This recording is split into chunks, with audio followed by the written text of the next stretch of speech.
Hi, everybody. Welcome to Module 2, Infection Control. This module will dive into a lot of different topics that are important to us and some really helpful information that's going to help us succeed in being really great sterile processors. This is a really big chapter and a heavy lift, so make sure that you are staying on task and completing assignments within those due dates. We begin infection control with this short little PowerPoint just to get us introduced to the topic that you are going to cover on your own for the rest of the module. So why infection control matters? Well, for us as sterile processors, we are going to be critical in preventing surgical site infections for those patients. So surgical site infection is an example of one of those healthcare associated infections, or HAIs.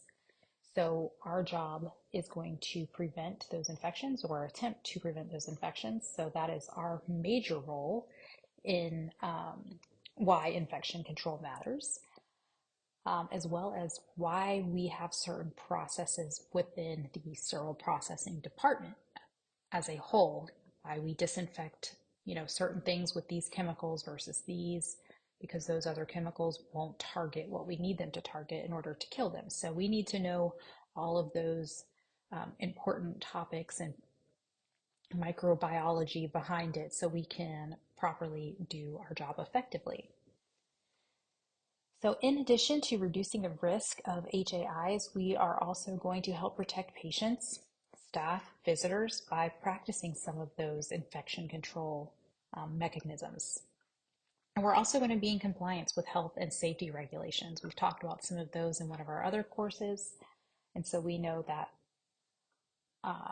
OSHA and other accrediting organizations are going to be looking to make sure we are adhering to these infection control policies, to make sure not only are we safe, but we are in an environment that's also safe for patients, visitors, and other staff.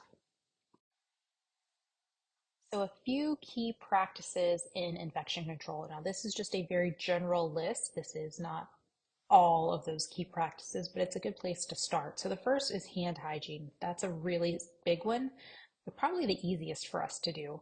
Washing our hands frequently and in between tasks.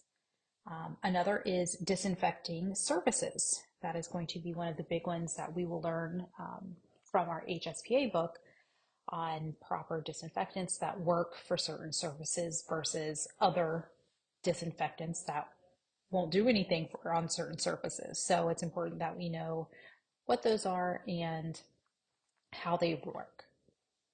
There's also safe disposal of medical waste. So typically we think of syringes, anything that is bloody goes into what we call a biohazard bag, or if it's a needle or a sharp, they go into a sharps container. So that is considered an infection control practice. And then proper sterilization of equipment. Of course, that is the hallmark of our trade, and we will learn more about how to do that later in the semester. So as you begin practicing in sterile processing, you will follow best practice protocols. Some of those are simple as following some established cleaning protocols, and that could be something simple as adhering to a schedule of when surfaces are cleaned or to tasks that you will have to do throughout your shift.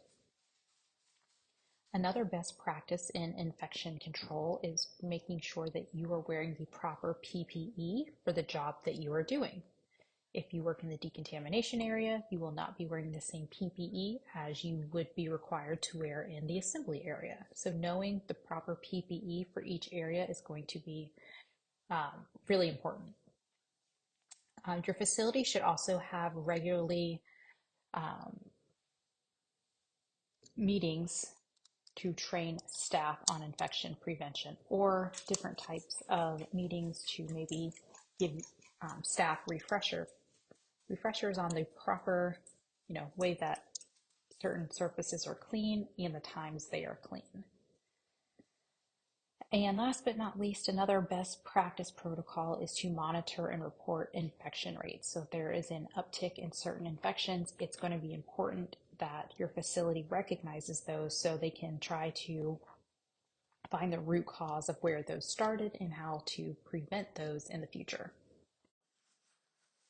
All right, so to sum it up, infection prevention is crucial for maintaining safety and well-being in healthcare and community settings. Module 2 focuses heavily on best practice and key practices for infection control. Again, this is a very big module with a lot of reading, so make sure that you are pacing yourself and staying on task, as the due dates will come up, and once they are closed, they will not reopen.